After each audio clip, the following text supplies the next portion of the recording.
Juste avant de commencer la vidéo, si toi aussi tu souhaites rejoindre mon groupe public 100% pronostic, le lien est directement en commentaire épinglé. Vous cliquez dessus, vous arrivez sur Telegram, vous faites rejoindre et ça y est, vous avez accès à tous mes paris sportifs.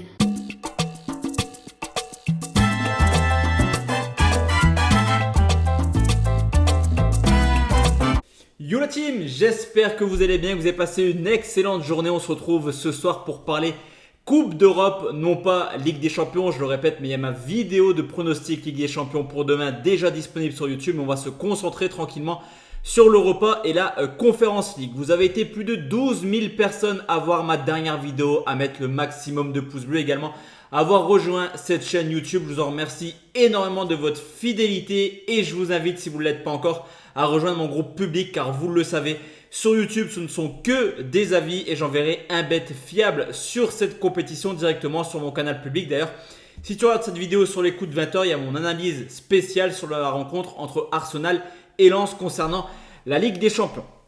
On va commencer tout de suite cette vidéo et je te laisse regarder la carte. Elle est plutôt intéressante. AEK Ajax, Marseille Brighton, Liverpool Union, Villarreal Rennes. Ça sent un petit peu des matchs quand même de Champions League. On commence avec l'AEK Athènes qui reçoit l'Ajax d'Amsterdam, une équipe d'Athènes qui a fait un grand coup lors de la J1 en s'imposant 3-2 du côté de Brighton. Et l'objectif forcément c'est de confirmer à domicile, surtout que l'AEK n'est certes pas en forme à domicile avec une seule victoire en 5 matchs et 0 clean sheet, mais ils ont quand même l'avantage de recevoir une équipe de l'Ajax qui est quand même en grande difficulté actuellement. Ils sont clairement en pleine crise, il y a eu 0 victoire en septembre. Les supporters ils sont complètement excédés de la situation. Il y a déjà eu un match arrêté contre le Feyenoord Rotterdam pour une humiliation à domicile 4-0.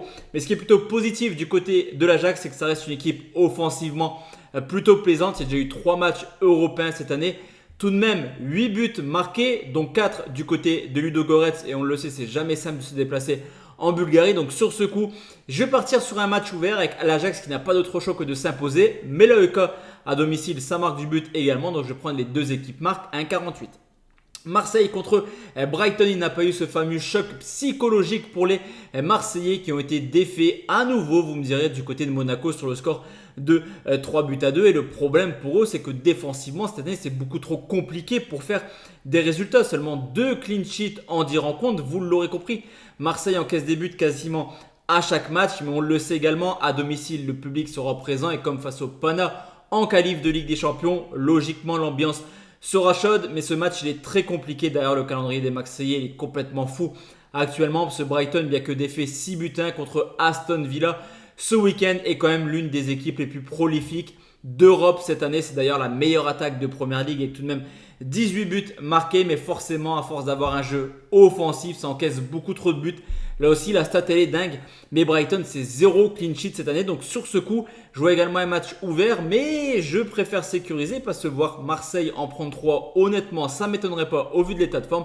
Donc je vais partir sur un plus de 2,5 buts côté 1,56. On enchaîne avec le Sporting qui reçoit l'Atalanta Bergame, deux clubs qui ont fait le taf lors de la première journée. Victoire du côté de Graz pour le Sporting 2-1, victoire tranquille de l'Atalanta à domicile contre les Polonais de Rakow. Forcément, ces deux clubs font office de favoris. Ils ont confirmé clairement leur statut lors de la première journée. On a d'un côté une équipe du Sporting qui est leader du championnat portugais, qui n'a plus perdu à domicile depuis le 12 février contre le FC Porto. Et à côté de ça, une équipe de l'Atalanta Bergame qui certainement montre quand même quelques difficultés à l'extérieur avec déjà 2 défaites en 4 matchs.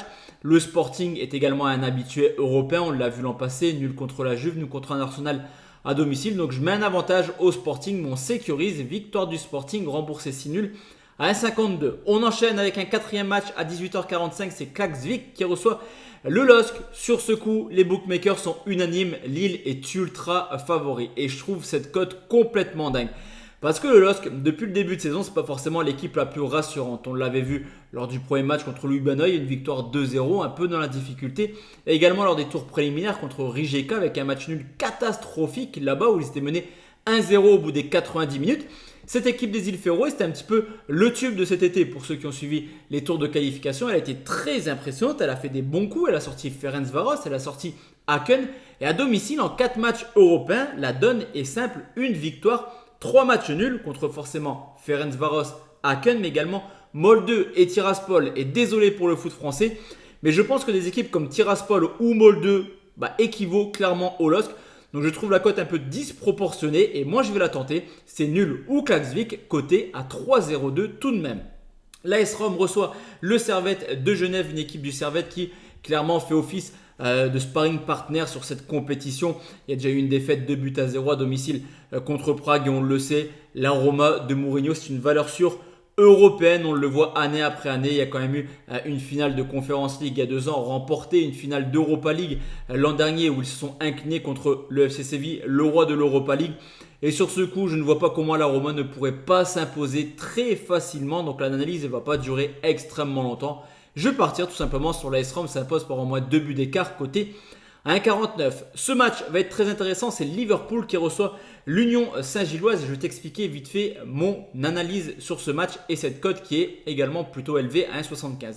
La donne est simple, Liverpool a fait tourner lors de la première journée à Lask-Linz et on le voit, Union, Lask-Linz, Toulouse, vous l'aurez compris, Liverpool est largement favori, même avec l'équipe B, logiquement ça doit passer tranquillement premier. Match également capital pour Liverpool ce week-end contre Brighton, surtout que l'Union Saint-Gilloise, mine de rien, c'est une équipe qui a fait des coups intéressants l'an passé, un match nul 1 but partout à Leverkusen, un match nul 3 buts partout du côté de l'Union Berlin. Donc sur ce coup, je me dis que Saint-Gilloise pourrait créer, pourquoi pas, une sensation, surtout que défensivement, Liverpool, c'est pas le top cette année. Donc je vais partir sur les deux équipes marques, qui est également plutôt bien coté à 1,75. On enchaîne avec Toulouse qui reçoit Lask-Linz, les Toulousains qui ont d'ailleurs pris un point du côté de l'Union Saint-Gilloise. C'est vrai qu'en cas de victoire, avec potentiellement une victoire de Liverpool, Toulouse serait très bien placé dans cette compétition. Mais attention, parce que l'adversaire du jour, il est plutôt coriace, on le sait, les équipes autrichiennes sont souvent très joueuses. On l'avait vu il y a 15 jours où Graz avait embêté clairement le Sporting Portugal à domicile. Toulouse marche plutôt bien cette année. Alors certes, le calendrier n'est pas dingue. Il y a eu le PSG, mais également eu Metz et Clermont récemment. Ça reste une équipe qui sait marquer du but, mais je me dis également qu'à prendre à la légère une équipe autrichienne, ça pourrait faire mal pour les Toulousains. Donc sur ce coup, je vois également un match ouvert et je vais partir sur un plus de 2,5 buts. Côté à 1,68, enfin le dernier pronostic, c'est encore une fois un club français. Il y en a encore pas mal cette année en Coupe d'Europe. C'est Rennes qui se déplace du côté de Villarreal. Et là aussi, les bookmakers mettent Rennes outsider largement. Je crois que la cote est là à 3 et quelques. Et sur ce coup, je n'arrive pas à la comprendre parce que les Rennais tournent plutôt bien cette année. Certes, il y a beaucoup de matchs nuls en Ligue 1. Mais ils sont pour l'instant invaincus, que ce soit en championnat, mais également en Coupe d'Europe, avec une belle victoire 3-0 contre le Maccabi dans la J1. Villarreal a déjà perdu au Panathinaikos. Villarreal ne réussit pas un super début de saison, il y a quand même pas mal de défaites, seulement 2 victoires en championnat en 6 matchs contre le 16e Mallorca et le 20e Almeria. Donc sur ce coup, l'équipe la plus en forme à mon sens est les Rennais qui ont un peu plus d'expérience également depuis quelques années. Donc je vais partir sur une belle cote qui est nulle ou Rennes côté à 1,73. Donc voici à team mes 8 avis concernant ces matchs d'Europa Conference League. Comme je te l'ai dit, n'oublie pas de lâcher ton plus beau pouce bleu et surtout à rejoindre mon canal Telegram. Excellente soirée à tous et à toutes. Ciao, ciao la team.